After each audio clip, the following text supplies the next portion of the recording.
Hello and welcome to Meet Your Inspiration podcast with Mary and Rich. Here we're talking about inspiration, motivation, and empowerment. Our guests are ordinary people who became extraordinary, and we're sharing their stories. We want to empower you to become the person you want to be, to go beyond your dreams. This morning, our special guest is Denise Holland. Denise is the author of this incredible book called Play Freely. She's an international speaker, and she's also an international coach, shall I say, in terms of like for sports and sports mentality. And Denise, it's an absolute privilege to have you with us this morning. Thank you. Thank you very much for joining us. Lovely to be And here. I think you miss one of the most important things. So, Former national coach for Scotland. Scotland.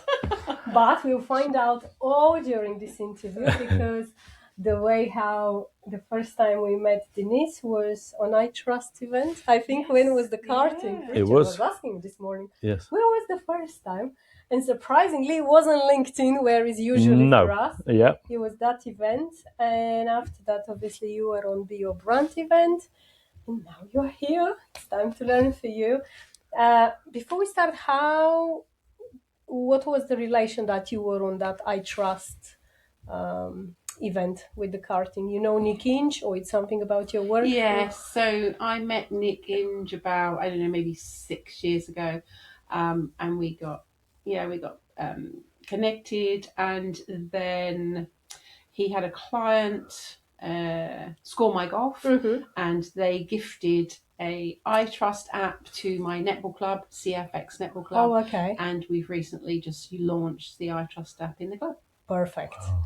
And I'm pretty sure the feedback is... Oh, we've only just launched it, but it's amazing, and it's an opportunity, isn't it, Mary, to step into the latest in terms of communication and open, honest, and authentic feedback. So that's what we wanted. We wanted to, because we didn't really have a feedback system from parents. We run a junior club, and child protection safeguarding is everything.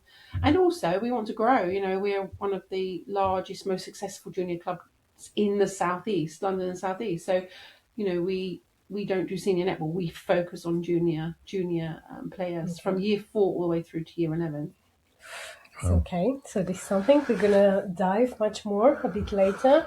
But yeah, for anyone listening, we mentioned I Trust quite a few times. We are big fans of I Trust. I Trust Baum is here as well on the screen.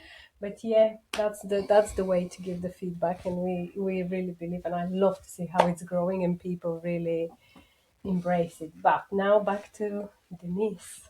We'll take you back in the time, and we'll ask you where your path took you after your secondary school. And I guess one thing on that, were you keen on netball back then as well? Well, it's interesting. I left school at 16, as many people did back in the day, and started work. I literally left school, I think, on the 6th of July, started work on the 7th of July, down at the mill, down at Reed Paper and Board as a clerk typist. Okay, wow. And in those days, my parents, we were not wealthy. We had to go out and earn our keep. And so, but I always knew I wanted to study more. So from working, I also then embarked on 7 years of night school after, and I got promoted at Reed Paper and Board, through to being a buyer, sales negotiator. So I did a lot of qualifications and got promoted in that next 7 years. And okay, so from I'll leave to you to tell us, take us through your story. Yeah. Okay. Well, then, I think at the age of 9 years of night school, I met my ex-husband Nigel, and he got promoted and said, "Would you like to come out to Hong Kong?"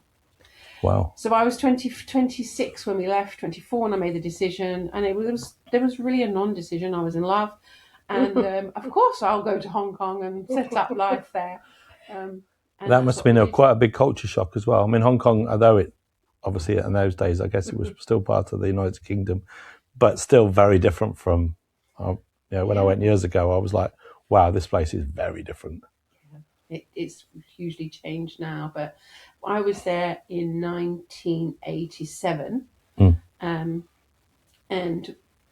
we got married in 1989. We came back and got married. But whilst I was there, I managed to get a job as a sales manager selling chemicals to the paper industry, which is the industry I'd left. Yeah. So I was, a young 20, I think, 6-year-old at that point. And, this is before Tiananmen Square and traveling around in China. And before we left, we went to the London School of Oriental and African Studies to learn a little bit of Putonghua, just to get us around, our Mandarin.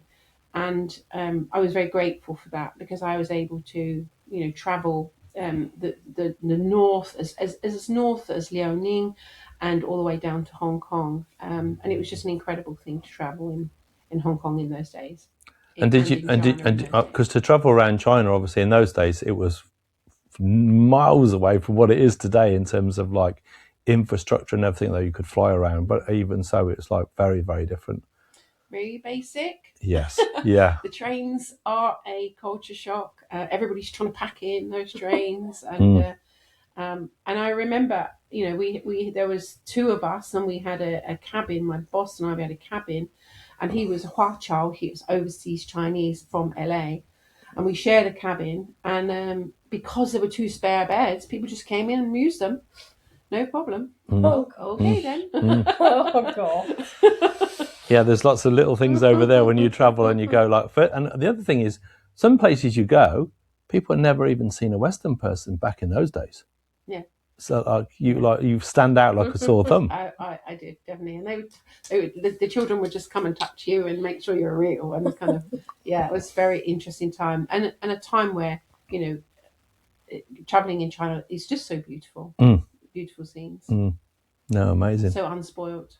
So how long did you spend in Hong Kong? And so I was in Hong Kong for 4 years. Then we went to Canada, lived in Canada for 2 years, and then we had an opportunity to go back to Hong Kong for another 4 years. Right. And it was during that time that we adopted our children. Oh, okay. Wow. Yeah. That's quite. Yeah. So that was happening in Canada? Or? In Hong Kong. Oh, Back in Hong Kong. Sorry. So we adopted Lydia when she was 9 months, and a year later we adopted James when he was 7 months. Oh. Nice. Where they are in the world today? So they're back here. We all came back in 1997 when the Chinese took over. It just seemed like a very natural time in our lives to come back and give our family, grandparents and extended family. So we came back, and Lydia was 3 and James was 18 months when we came back. Okay, so they grow up basically here. Wow, that's So- interesting. From sales, how the story will go to national coach. I'm really And the curious. netball link. So were you into netball at school, and how did that sort of? Okay, so when I left to go to Hong Kong, I was a county player here in Kent, and that was in the days where the counties played each other. All right, so that stopped, and it was paving the way, if you like, for the Super League. So when I left here, playing for county, I wanted to pursue netball, but I played at school. It was fine. I was a gymnast as well until I was about 13 and grew too quick. And then when I went to Hong Kong, I met some people. I thought, okay, well, let's get some netball, and realised that I was good enough to be in their national squad. So I was like, oh, this is great. Okay. And so it was a mix of Australians and New Zealanders and some South Africans and some Brits. So we made this very international team. And at the time, Hong Kong was 17th in the world, and we played some really nice netball, but we were never really anywhere near the top. Mm-hmm. So when I came back to England in 1997, I had been coached by the world's best. So Norma Plummer from Australia, who was under 21 coach, who went on to be Australia's coach, and Jill McIntosh before her was 10 years in the role. So, and they, I would say, are and still legends in the game, and I would say world's best. So I felt as if I'd had really good foundation. When I came back, I thought, okay, I'm going to give young people the best chance of getting onto the international stage. And that's when I set up my club. And it was set up, first of all, as a centre for excellence. And then we would trial, have selections for children, quite young, as 8 and 9, see if they had some aptitude for the game. And then we build those skills really early, as they do in gymnastics. So, because netball is a medium specialisation of sport, but I felt that no, we needed to give opportunity to young people if they really wanted to get on the England pathway, that they would need to start earlier. And so that's where my club started 22 years ago now. And was that did that become a full-time job at that point? It was a full-time, I had the children, it was my business, I was setting up a business. I'm like, oh, this is really cool, I can run my own business. And then I found that there was a job at Brunel University. Now that was sort of in those days, 1.5, 2 hours away. My children were getting older, and I interviewed for it and got it. So I was the performance coach then for Brunel University, and at the same time I was very much involved in the England coaching system.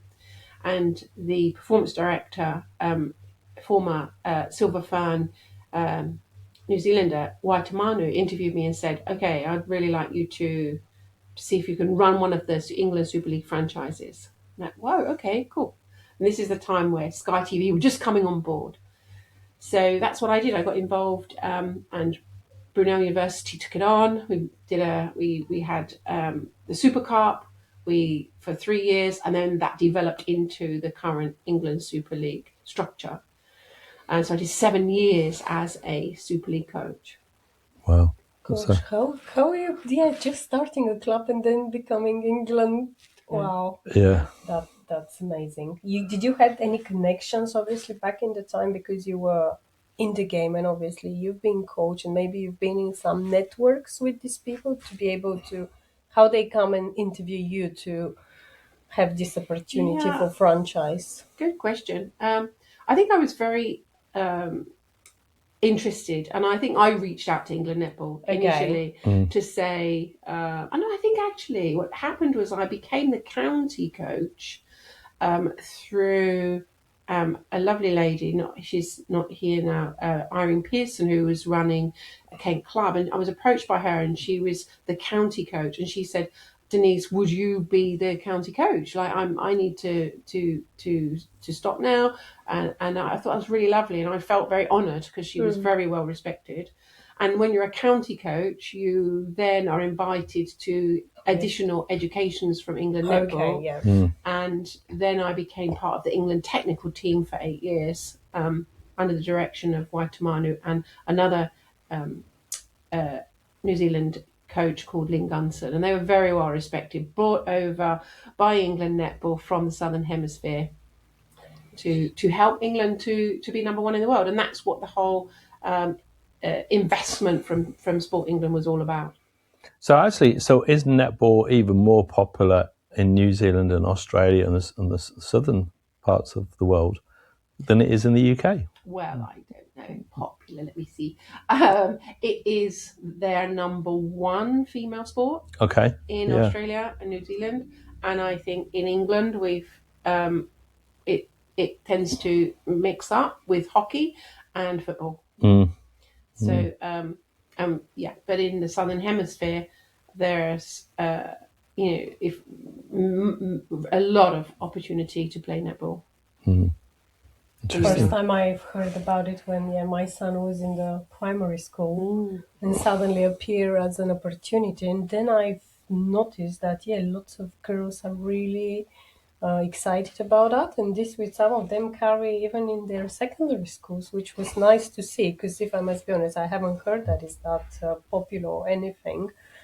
But it's the same like we spoke with, when you mentioned hockey, are we talking about the hockey on grass?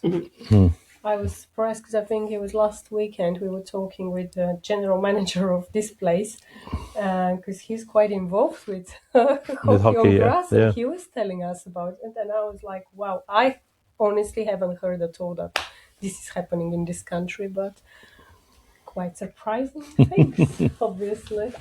So I assume your business since then grow a lot. Have you got a big team? How is all going on today?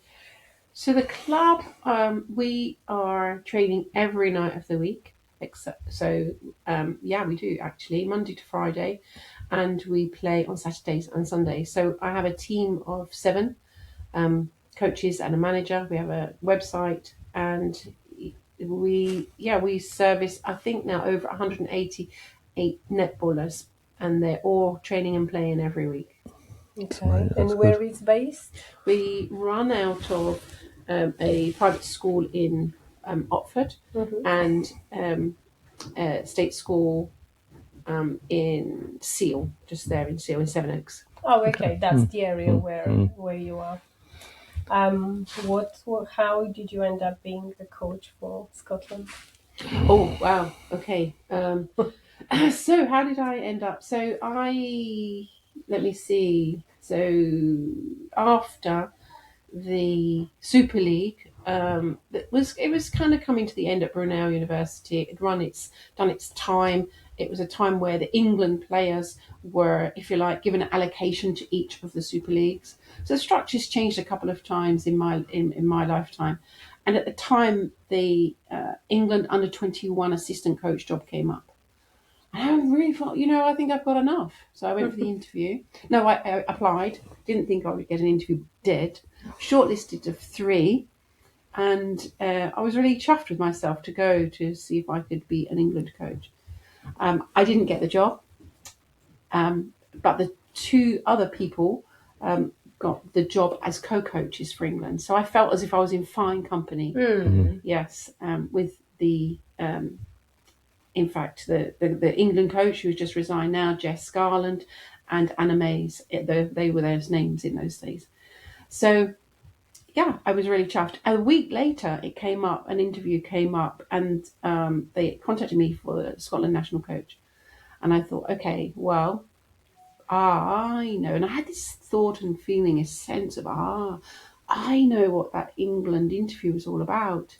It was to prepare me for this. There was a real sense of it was to prepare me for this interview in Scotland. So they flew me to Scotland. I was a shortlist. By that time, I was a shortlist of 2 people. One lady flew in from South Africa, and I flew in from London. And I was successful. I got the job in 2008. And my role was to see if we could, 1, qualify for the Commonwealth Games in our own right, which meant that I would need to help them to be world ranked 12. And where were they at that were time? 17th. Okay. And the second thing was, could I help them to be top 8 in the world? So this is 17th. This is a bit of a tall order. However, let's see what. And I always, even then, even before all this understanding of the mind, I always had a sense of this is your direction, this is your calling, this is your path. Because I had no idea how to be a national coach. But I knew I'd been a national athlete, and I'd competed in 2 world championships for Hong Kong and 2 Asian championships, and I captained the Hong Kong squad, and I built this club. So I thought, okay, well, this is my next step. So that's what I did.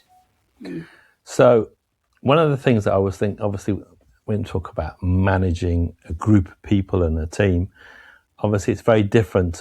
The structure in some ways may be similar how you manage a group of people in a business. But how you manage a group of people when you're training people in an athletic, obviously there's fitness, there's mindsets, there's mentality, there's skills. There's so many aspects, obviously, in choosing the people who are going to actually play in the team. So it's quite a varied, like the skills and what you're looking for. So can you tell us a little bit about where you start when you're going to be a coach? It's a good question. Love it. I think for me, I just followed my instinct. I followed my intuition. I know the sport, all right, and I knew that I was passionate about the sport. And I think the first thing I did was listen. I listened to what was already gone. Listen to the performance director that was already there. She was volunteer, I was taking her role now as a professional performance director stroke national coach. That was the funding. There wasn't 2 roles, I had to do them all. And I had to also run the new Super League side for Scotland, which was going to be entering the England Super League called the Glasgow Wildcats. So that's the first, there was this, the first time they'd ever done that. So there was quite a lot to set up. And I would probably at the time listen really keenly to what's gone before, and then just to feel, well, if we're here and we really want to be here, let's look at the gap. Let's look at what it is we need to do in order to close the gap. And the first thing is to get good people around you, like-minded people, and that's in your training team. In my training team. So I got a management team, interviewed for a management team with the help of the then current performance director, Marianne Cosgrove, and we just built this incredible team of people. We were very tight knit. And then there was the trials for the players, and that in lots of ways that was the easy bit, because there was players there that had competed before. There were players there that were really keen, and then there were players that were up and coming. So that was probably the easy bit, really. But behind that, I looked and saw. So my observation would be everything, my analysis, my assessment, quietly looking at, okay, so we're 17th. They want to be 8th. What needs to happen here? So first of all, I know I need the bodies. I need the bodies, and I joke about it, and I, no disrespect, and I've said it to them, but they were pieces of spaghetti. Like, there was nothing really that was going to be able to compete on the world stage that was going to be top 8. So we had to engage the support of Sport Scotland in terms of their sports science team. So then I had to build a team for sports science. And that was fantastic too. That was strength and conditioning. We had my performance analyst, Sarah Hoon, who's just become a doctor in research in the biomechanics of the body. I mean, fantastic achievement there. And I just got this team of nutritionists and people at the institute, and I got them working with me to build these bodies. All right. And we set up programs. We went through to Edinburgh. We linked in with the universities, because a lot of these were students at university and some were already working. And then we would need to work with the university to get them to be able to train in the morning at the university, and then come to their home, their surface training. And that's basically what we did. I built those relationships with partners that were able to help bring the whole thing together. Because obviously we always think about when any athlete, obviously that of course they're going to be fit, they're going to be good, and obviously particularly within a team like with netball, everyone's assigned a particular position across the actual the match area, and obviously sort of whether they're goal attack or defence or whichever. And I guess most of those players probably play in those same positions quite a lot, maybe swapping around, but not too much, because I guess they're in that position because that's where their talent lies. But as with most sports these days, like fitness and what we eat and everything, it makes a huge difference, doesn't it? So I can see, and I guess at the beginning, maybe that was quite revolutionary, particularly in Scotland, I guess, and maybe for other parts of the world, sort of building a team and getting everything right. Yeah, I think in those days, back in 2008, I mean, Sports Scotland were fantastic, absolutely fantastic. And they gave me so much support and so much funding to travel around the world. So one thing is getting the bodies. The next thing is experience. So I looked at the world stage and thought, okay, how many caps, how many international representations does a player have to have?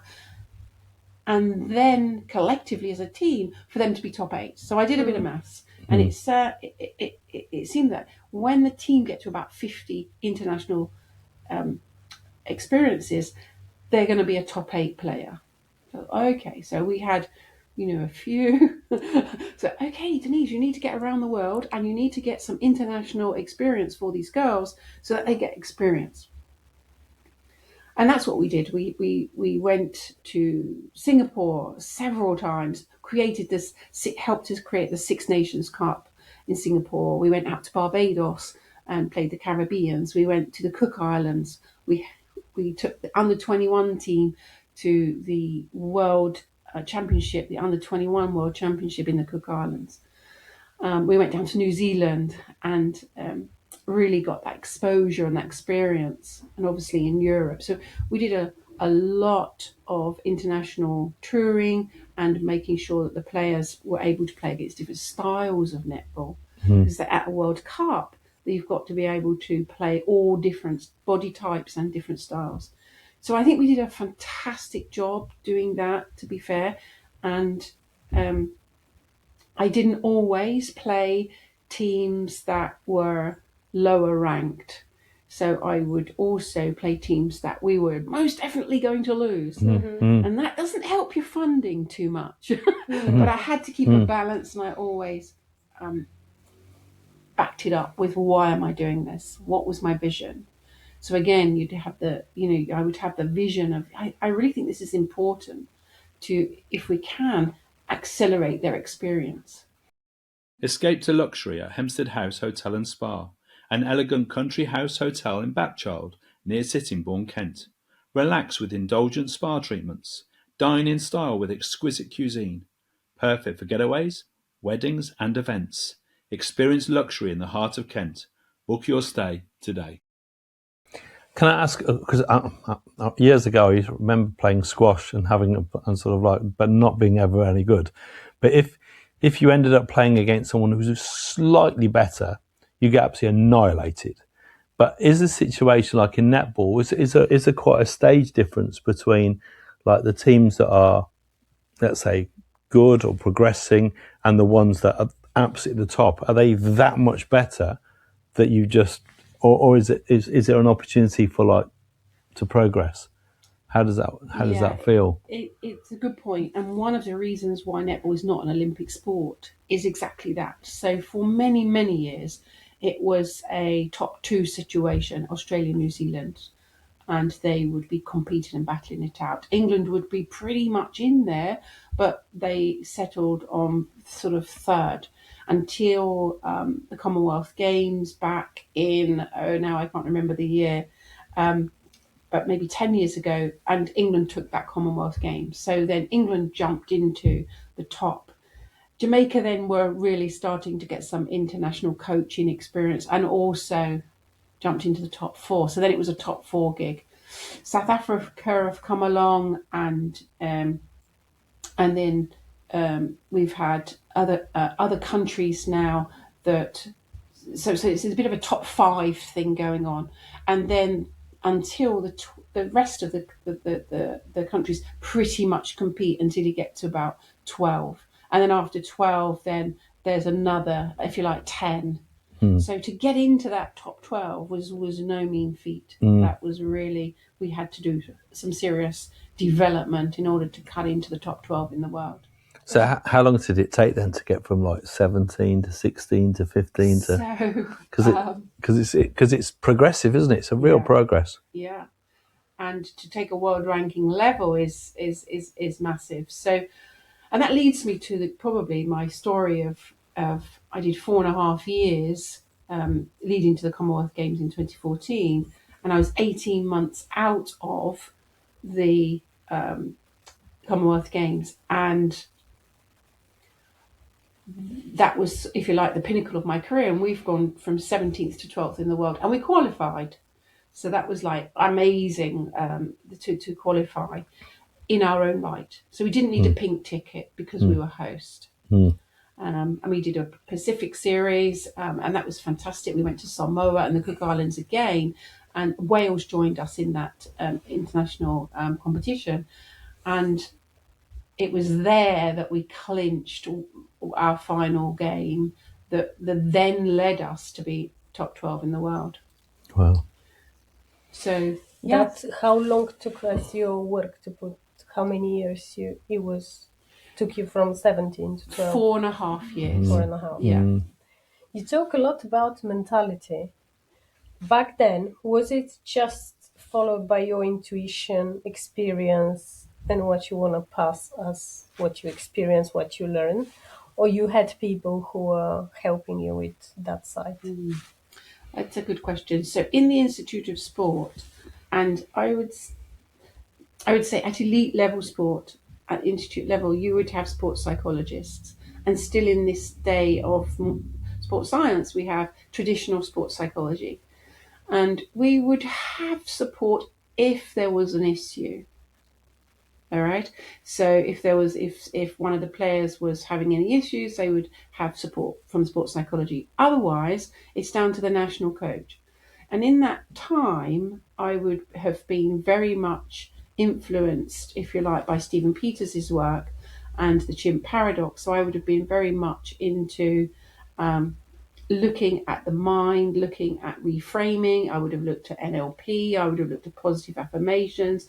I would have looked at controlling your chimp, your monkey voice until another time. I would have been looking at doing everything I could, and this would be my experience for 30 years in performance, to manage, change, and control my thinking, such that I would be able to settle down and be a lot more in the flow state, the zone state, as we call it. And I thought at the time that was the best we had. And it wasn't until I left my role as national coach for Scotland that I realised something profound. Oh my word, that's not it. We have got something better that will help people to do two things: be who they are at their core, be their own expression, and take their power back over their reality and their experience. And that's what happened to me in 2013, and it completely changed my life. So was that the point where you decided you needed to put pen to paper just to start to put something together to try and help people? Well, I had my epiphany, and we can talk about that in a minute, if you like, in January, in April 2013. And I basically sought out the world's best in this understanding, which I learned to be known as the three principles behind the human experience, as uncovered by the late Sydney Banks. And I, as always, would seek out the world's best. So I went around the world to find, okay, what's this all about? Because my life had changed on a dime. So if it could happen to me, then it can happen to everybody. So what is this about? How come? So that's what I did. And probably, 3 years after that, I started to put pen to paper. And they always say that there's a book before the book. Well, there's two books before this book that didn't make it. One called Gold for sports people, didn't make it. Another book called U-Turn, Y-O-U, Turn, for everybody. That didn't make it either. And then I did 2 years with Hay House in their writing group. And they gave me the expertise and the structure to then start again. And then Play Freely, the spiritual key to athletic excellence, was born. And I heard already feedback about this book from a lady you contact through and met, Kathy Heyman. Actually, I think after the day you two had a meeting, we met Kathy, and she was so excited about the book. So we are really as well excited to read it. Spiritual Key to Athletic Excellence. So from the book, obviously, and also from these experiences in the epiphany, what are the key things that a potential athlete needs to do to get to the next level? Because obviously there's so many aspects, I'm absolutely sure. So how would you explain? Okay, so firstly, it's for everyone, and it can be, we're all human, okay? So there's a way in which we can use our minds to be in an optimal state more of the time. So it's not just for athletes, I love your question, but it's not just for athletes, for all people in all teams. And my specialism now is high performing teams in business and in sport, and to create high performing teams. So in terms of the thing to do, interesting, isn't it? Because we always think there is something else we need to do to take action in order for us, and something we need to learn in order for us to be at our best. And the one thing that is different about this is that it's less. So it's actually, what can we learn? What can we see? What can we profoundly get insight about that allows our minds to clear enough that we can hear our innate wisdom, we can hear the resilience, we can hear that creativity, that compassion, and that love that we know is already there, and we know it has helped us in our lives. It comes from nowhere. It just really provides that support for us. And when we allow our minds to clear enough, then we can tap into and get aligned with that which we truly are. So this is a completely more of a spiritual change rather than the physicality or...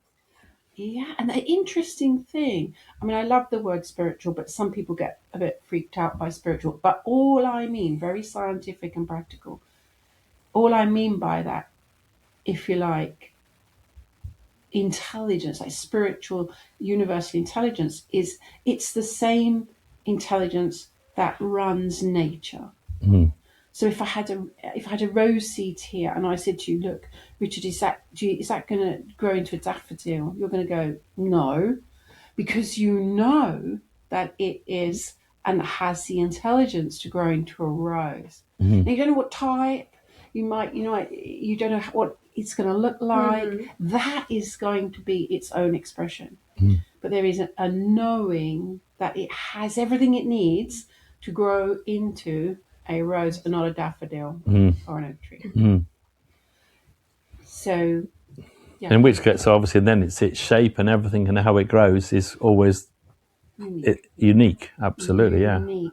Yeah. And that's what I think we're missing. I think in terms of human performance, in terms of understanding who and what is performing, who and what is living, because we want everything, if you like, factual, and we're missing. Oh, hold on a minute, we're missing the intrigue. Well, who are we? What are we? And how do we work?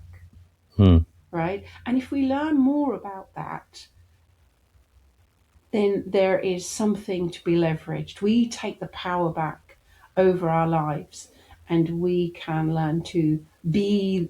They say, be the change in the world that you want to see. I know it's cliche, but it really does start with us, one person at a time.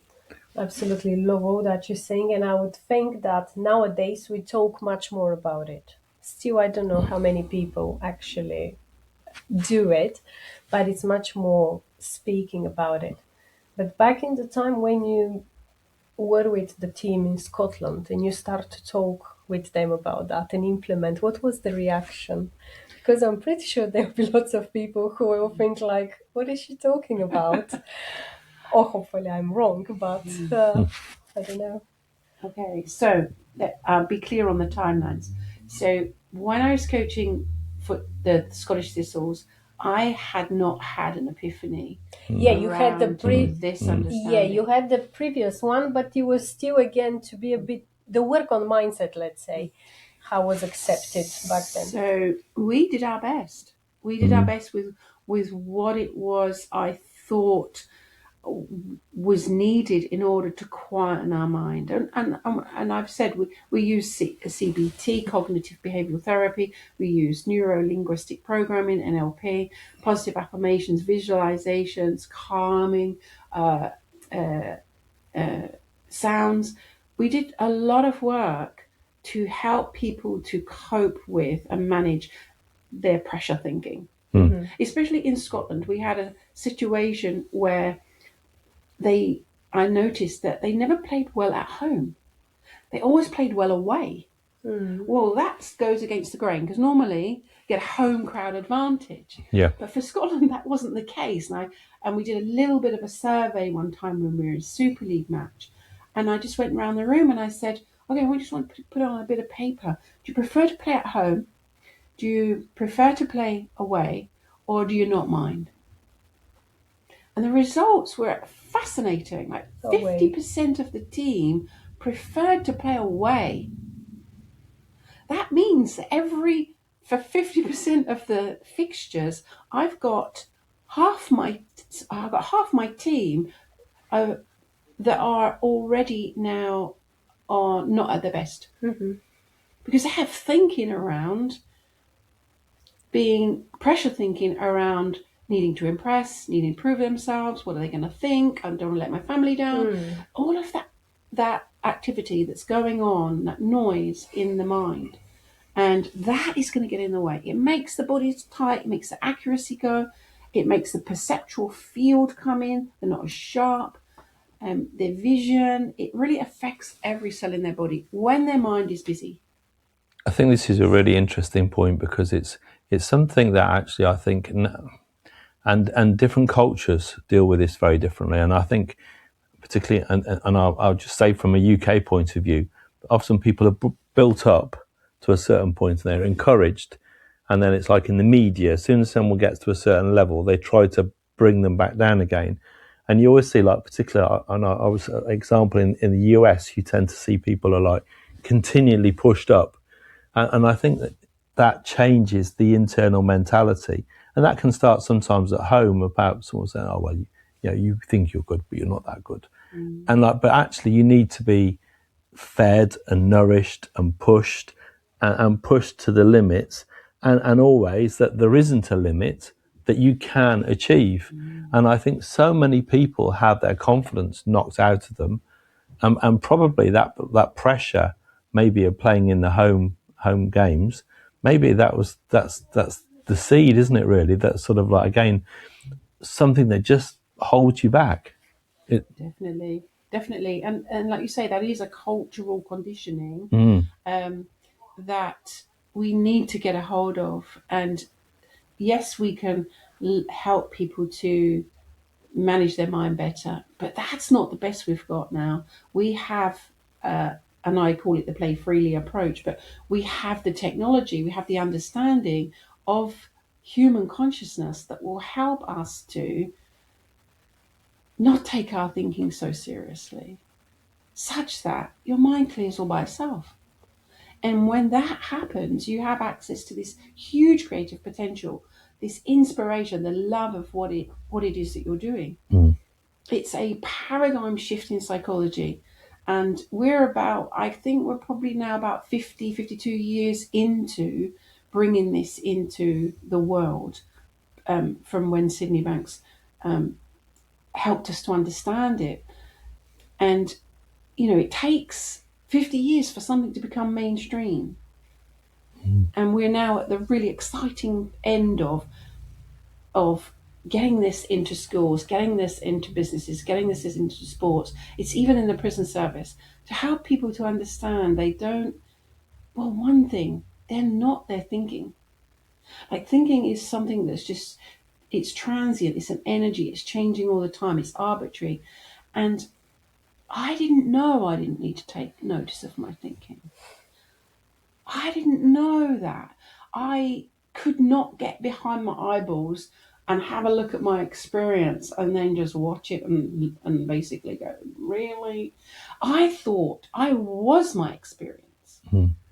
And there was absolutely no notion of being able to take a step back and watch my thinking change. And when my thinking changes, my feeling changes too. And it's interesting because we know that. We know that when I'm in a low mood, I'm not going to see the world so good. But when I'm in a high mood, everything looks rosy, sun's out, everybody's beautiful. But we just take that for granted. What's that really about? What is that really about? And how can we help people to really unpick that, such that they're not thrown around by their thinking? Because at that point, I guess you're in a situation where if you're playing and you're in a game and you're in a match, all of a sudden, all the external pressures just melt away, and then you're focusing on pure performance and pure achievement and not thinking there's anything you can't do. And I love that, because what I feel from that, Richard, is the zone, Yeah. that state of pure presence.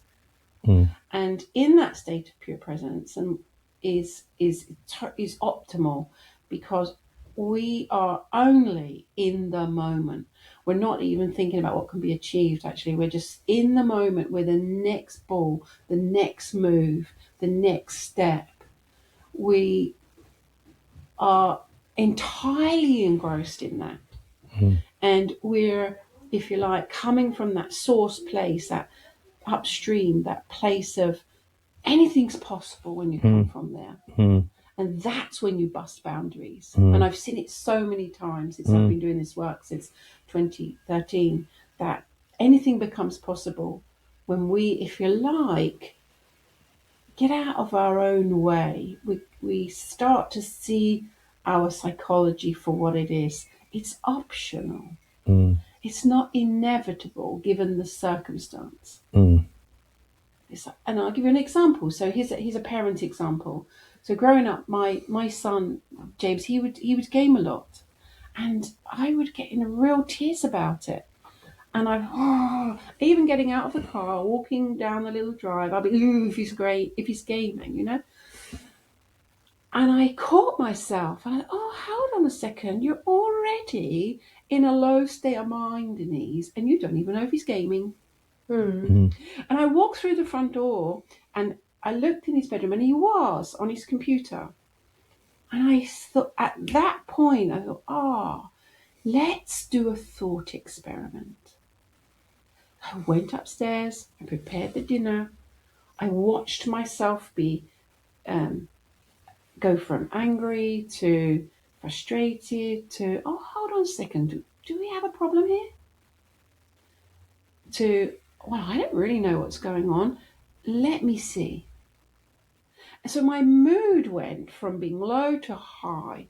My state of mind is another way of looking at it. Went from being low to high. So I called James for dinner, and we had dinner. And we were having dinner, and I just said to him, okay, so how did your day go? Hot, oscillating, like an elevator. I'm like this, going up there and down there. And he said, "Oh yeah, my bad. I haven't done my chores, Mum. But I was just actually using the computer. I was on the call because my friend's grandma's just died." And I was like, "Wow, what an incredible example of where my mind could go, right? And nothing is as it seems on the outside." No. Right? And if I hadn't have seen that, we would not have been having dinner.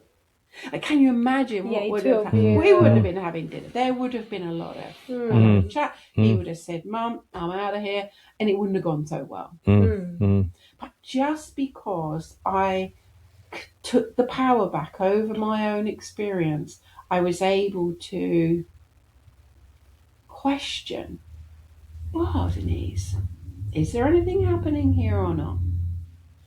You get to decide." It's a very powerful change, isn't it? Because you do see, like, we often, as humans, we often judge a situation before we walk into it, because we're already decided what. Because something they always do it in the past, Yeah, and you think it's going to be the same. Yeah. So can we think that for our audience, this is one thing they can actually try to implement in their life in general, to try to be obviously at the moment, and to be present, and not to decide what and how and to react, and try to be on the high vibes rather than Beautiful. I love it. High vibes. And the vibration or the frequency by which we operate, for me, is everything. And just getting a glimpse of what it is where it is you're coming from. Are you in your head, or are you in your heart? Are you in your heart and soul, or are you in your head? And for me, I've just realized the power of that. Now, I don't always catch it. I don't always catch it. Things could annoy people. People could do things and I could get frustrated. I could be watching my team and get right in the moment and get frustrated. But there's something that I've seen, and once you see it, you can't unsee it. You get a glimpse. It's a little insight that will bring me back to getting suspicious of my own reality and what it's really going on. So for the audience, I would just encourage to play with it. My book's called Play Freely. Get cute at seeing yourself in action. Get cute at going, oh, I don't know, am I in a nice feeling? Or can my feeling not be trusted? And what is about, because you mentioned something obviously now about your head and about your heart. How about if you start to follow your heart, but this doesn't resonate with the people around you? It might be work, it might be family, it might be friends. Yeah.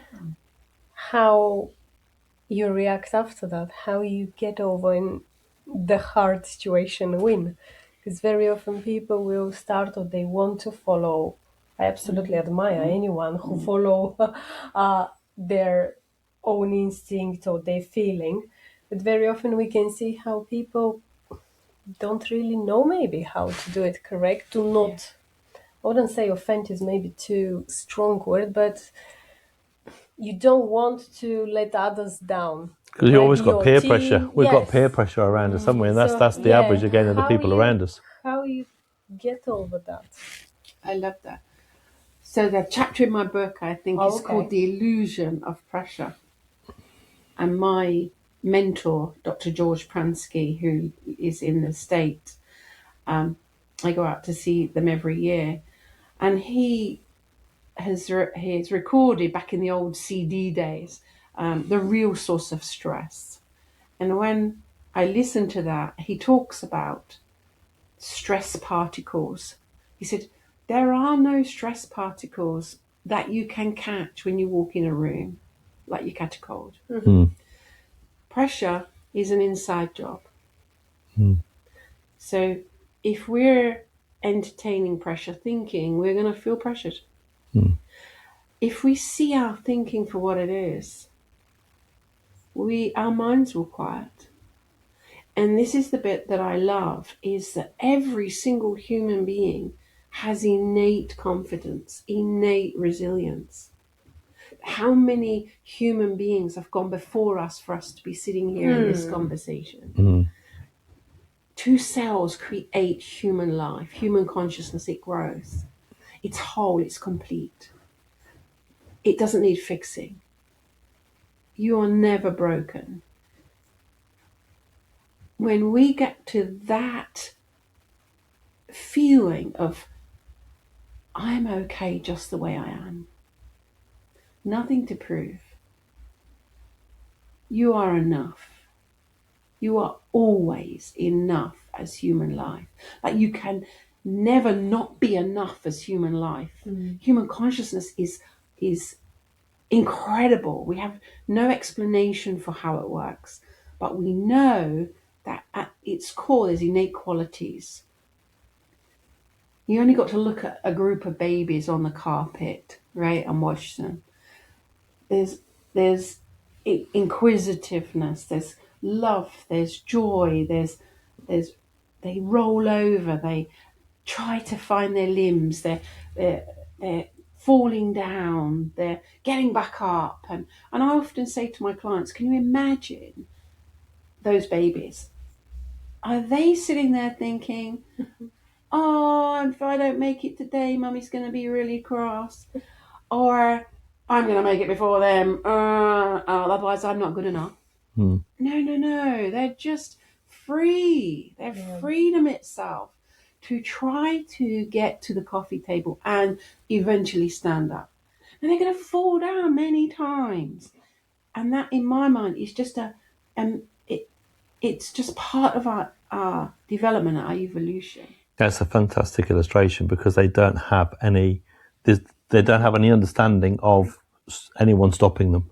They're playing freely. Yeah, absolutely. Yeah. Have it, Mary. They're playing freely. Actually, I was very curious where the name came from, but maybe we just hit the nail on the head there. Yes. Really, really. Oh gosh, yeah, I love that. I really, really love it.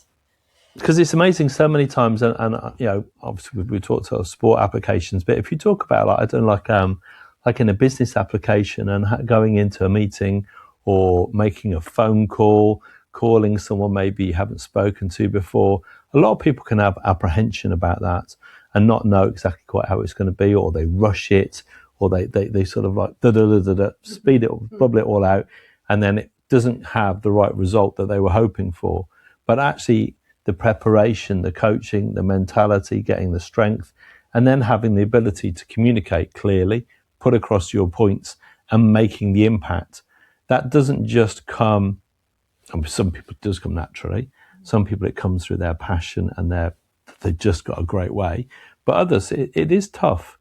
But actually finding that resilience and actually being coached to try, to have a go, and to sort of work through, that makes such a difference. And again, if they know then that there isn't a restriction for their object, and that's a really important thing, isn't it? To make sure there isn't a restriction to reach a goal, yeah. and overcoming the mindset of I can do it. Beautiful, beautiful. What I hear in that is, one is really knowing at our core that we're enough, that we're everything, that we have everything, that nothing is impossible, and that the only thing that gets in the way is fearful thinking, pressure thinking, which is transient and is coming and going. And if we can learn to go deeper and know that we're not our feeling state in the moment, that hold on a second, this is just, if this doesn't feel very nice, okay, so hold on a second, wait a second, it's gonna go.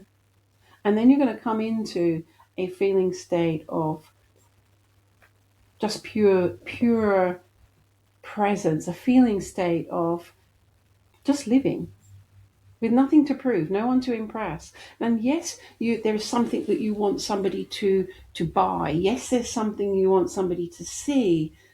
You want them to see your way, perhaps, and take your view. But here's the thing. If they don't buy it or don't take your view, that doesn't say anything about you as a human being. And so often we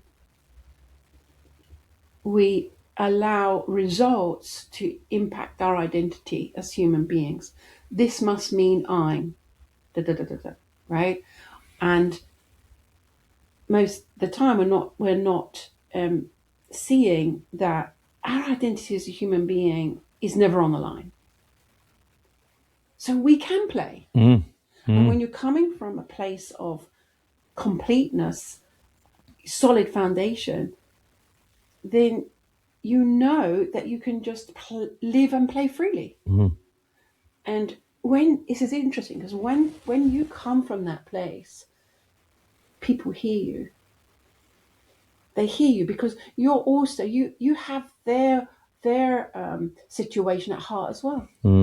Yeah, I've got something, I really think it's going to be useful for you, but I understand you might have some reservations, and take your time. Thing is that even if we've all got a place and we've all got an opportunity, and there are times, I mean, no one wins the first race they enter unless there's some miracle, but so you always develop, and you'll always have a little setback, but it's like, where did that bit go wrong?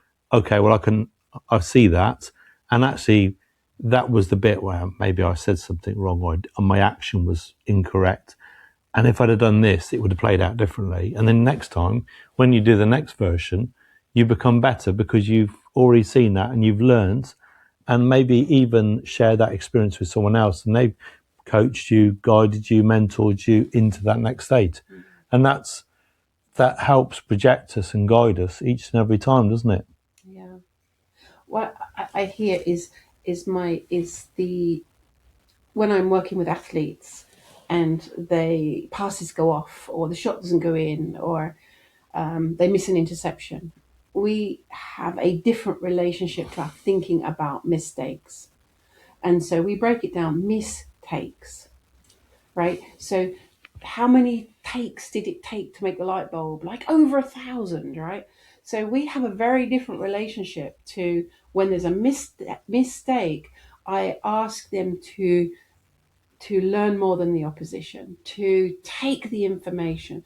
Like you say, every time something didn't quite work out, we're designed to learn. That's how we get better. So we have to have mistakes. They are your best friend. And so what I do is I help players and leaders to not beat themselves up when something doesn't go the way they want it. To take the information, to upskill, but to also check in. Where are you coming from? Are you coming? It's like a fork in the road. And this is in my book. There's a fork in the road. One is coming from, I'll be happy when I get that. So coming from misunderstanding, insecurity, coming from a place of misunderstanding. And the other is coming from a place of security, compassion, love, understanding. And the roads are very different because one is going to be striving, pressure, perseverance in a way that isn't helpful. And the other one is going to be coming from a place of curiosity, instinct, playfulness, openness, communication. And they're very different roads. And in truth, we bounce across them all the time. But if you're going into a conversation or an endeavor with, I'm not enough unless I get that, Yes. you're already doing yourself a disservice. Yeah, you already set yourself back. Yeah. And it's very interesting because the other thing is, I think, which is quite fascinating, is over time in our lives, we start to realise that at each point there are various ways we can go when we get to a certain situation. And I'm sure it's the same, maybe a netball. If you're in a position and someone's going to pass the ball, they're going to pass the ball one of 3, 4, 5, 6 ways, but they're fairly clear what that person will do when they get to that point, and looking at the repeated. And it's the same thing in business, that you'll be in a certain point in the meeting where it can go one of 2 ways or 3 ways. And actually those 3 ways are actually clearly defined before you even get to it. And understanding where that can go and having someone to set out that pathway helps us improve our performance, because our performance is based on things that people will always do in certain situations. And I think having that confidence, as you say, the mental state to understand where that's going to go, helps put us in the right place for the next move. And that's something that I think is really quite important, isn't it? Yeah. And what I'm hearing is clarity. So when it's so interesting, when our minds are quiet, we have clarity and we can see opportunities opening up. We can see potential before it's in the form. So we can, if you like, be the vessel, be the open vessel, download this incredible creativity at maximum speed. It's a bit like having a beautiful stream, right? It downloads, it knows how to flow. The river knows how to flow, right? It doesn't need any lessons. It just does it. Okay, it's part of the laws of nature.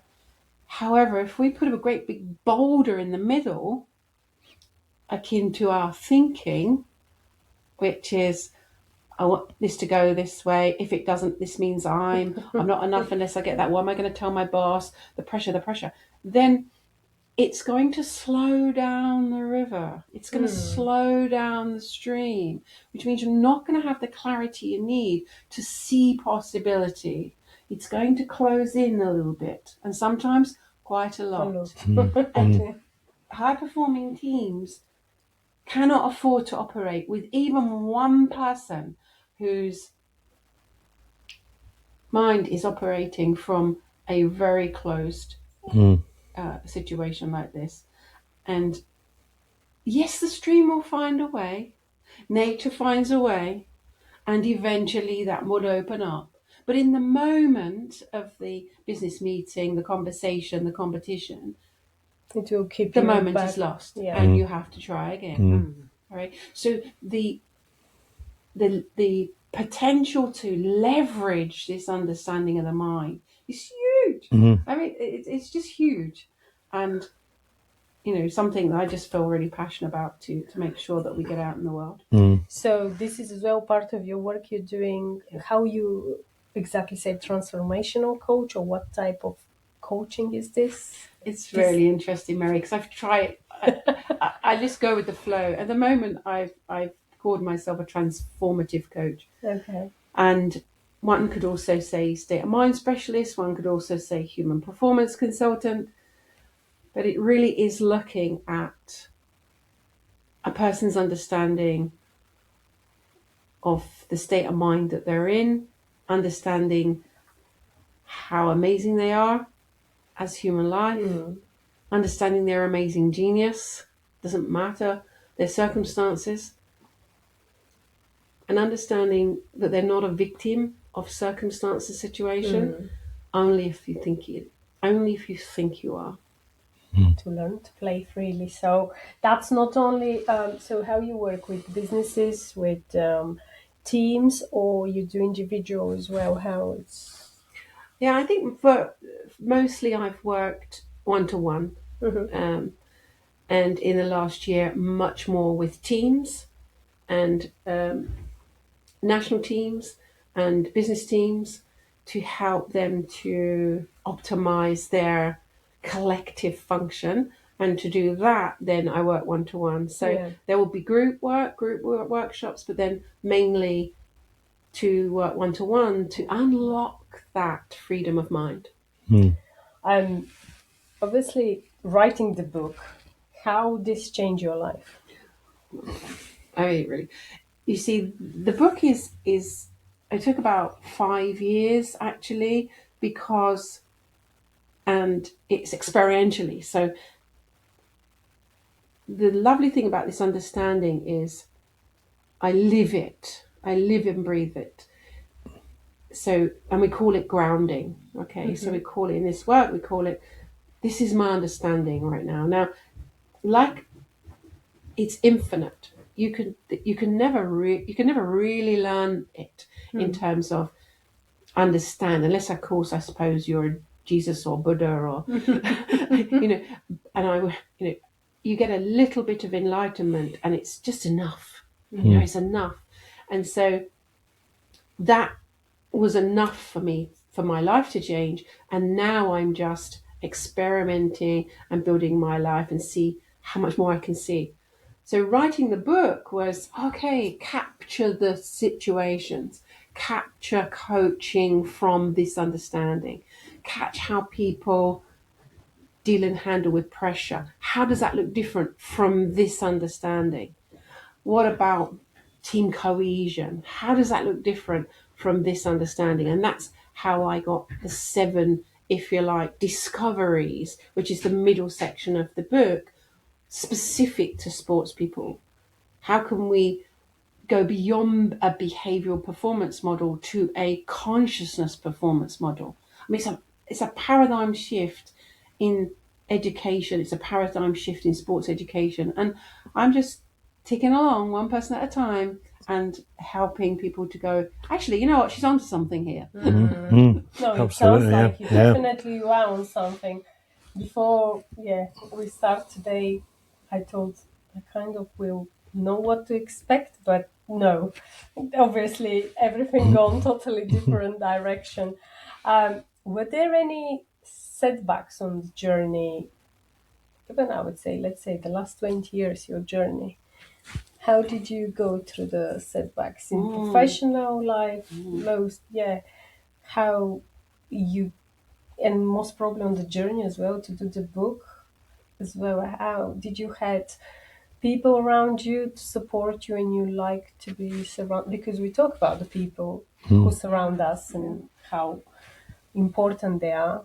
Did you had this type of people, or you had your own ways to go over, or you don't let anything to be a setback? That's the other thing. You control your mind quite well.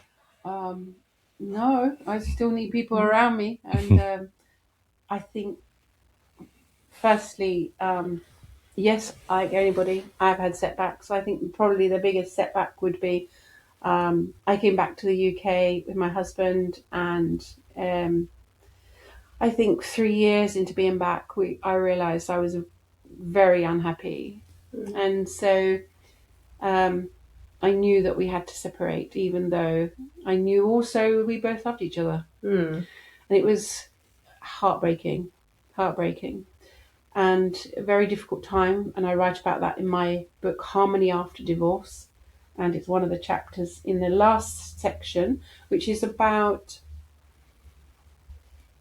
sports people or business people, if you like, after their sport. So life after sport. So we have relationships, and they don't always work.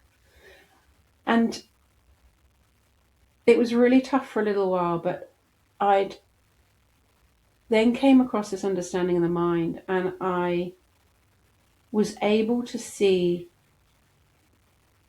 that we were both doing the best we could with how we thought life worked and how I thought my experience worked. And we became incredibly close, and to the point where, we split up in 2004, and we didn't get divorced until 2015. And in 2015, we decided that we would have a celebration of our lives together, and we had a divorce party. Now, that's not normal, however, but it shows us what's possible when we can not be a victim of the circumstance, that we can actually see that when people get in a low state of mind, they're going to behave from that space. And when we get into a busy mind, that is going to cover up our innate joy and our innate freedom and our innate confidence in life. It's just going to cover up all those beautiful feelings. And it did for me for years. But there was a calling. I felt that there was a calling. Denise, you cannot and do not need to be in this anymore, even though I still loved him and still love him. So, and actually, he got married a year ago, and in lockdown, Nigel and Trina were part of our group, and we were part of our, group of 6, and we spent 2 years together almost, just supporting each other, and it was really lovely, really beautiful. Now, that wouldn't have been possible. That wouldn't have been available to me. I would have had resentment. I would probably have had hurt, guilt, jealousy, all of those feelings. Those are all the key things in a relationship. And they really hurt, right? And my heart goes out to anybody that's suffering that. But all I could say is, there's something else you can see that heals that. And as soon as you see it, your mind will clear of all of that thinking that doesn't serve you, and allow you the possibilities to be in a relationship with somebody that you've loved in the past or still love, and not be like I say, thrown around by memories of what happened in the past. Do you think there's a sense of freedom in that? I mean, that's one of the key, I think. There's always, like, in a tight relationship, however much you love someone and care for someone, there can always be that, I can't quite do that, I can't quite do that. And fighting for a freedom to be able to live and control your destiny without having to look sideways. Yeah. Is that something you think is a key to that? I do believe that when we come back to our truth, we come back to our true nature, then, like I say, very often I live a guided life. So I'm really listening to this intelligence, that which makes my heart tick, my soul, if you like. I get thoughts that I just know are good and true for me. And sometimes doing things that the way I know I need to may not please other people, but I know they're okay. But for their thinking, they're okay. And their thinking can change. Yeah. It's okay. All right? Because if I'm coming from a place of love and compassion and my true nature, then I'm not coming from a place of trying to hurt anybody. Right? And so I help people. I work with people in relationship crises to just be true to themselves. And when they are, that other person hears it. Because you come across differently. You come across having compassion for the other person as well as being true to yourself. And that other person feels then that they're not, there's no threat here. Yeah, it's I think I powerful. can listen to you all the time. What is success for you? What success mean for you? Success. Isn't it funny? What does success look like? I guess for me, success would just simply that I've done my best to help as many people as I can live from their true nature and to understand how experience really works. It's beautiful. Yeah, it is beautiful. Very nice. What is next for you? What is next on the... What is next? Obviously, my expansion, my grounding, continue to share this understanding.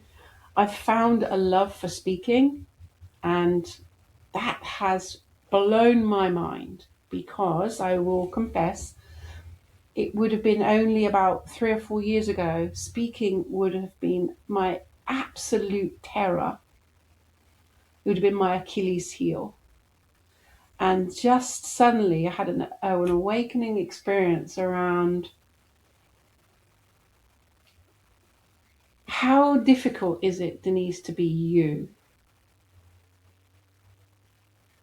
And I'm like, oh my word, Denise, it's so hard trying to be someone else. And I realized for all of this time, I was trying to be someone else. And now I'm free to be me and show up and just share what I know to be true about life, how I see it. That seems really easy. It comes really nice to listen to you, It to does, learn from you. absolutely. And definitely, I'm pretty sure everybody would love to hear from you because you've got lots to say and to help anyone. So, yeah, do embrace this and do more and more of that because it is good. Yeah, it's a powerful story to share and to talk about and to actually be able to, for people to be able to free their minds of any restriction. I mean, it's something incredibly powerful to be able to do. And to be able to unlock that out of someone's mind that's a real result in life, isn't it? So tell me how do you relax? Because like when you're not helping everybody else, we all need a little bit of time to free ourselves. What do you do now? Well, my friendship groups have changed, I would say. I spend a lot more time on my own. I used to think that was a problem, and I thought, oh no, Denise, it's funny. There's a big difference between being alone and lonely. I'm not lonely. I spend a lot of time on my own, and I love being with people. I love it when my schedule gets really busy, but then I love to just come back to space. I love to just sit. I have a lovely garden. I have a lovely house. I love just to sit. How many times do people just sit and just be with themselves? So that's I think that's, I love listening to the ocean. I love water. I love listening to a fire. So my YouTube channels is all about, listening to nature, sounds. I love all of that. And 2 years ago I took up open water swimming, and I just love it. But I say that, one little caveat: I don't actually go in the ocean, or I actually swim at St Andrew's Lake, which is, it's not really a lake because nothing even grows in it. It's so beautifully clear. It's chalk.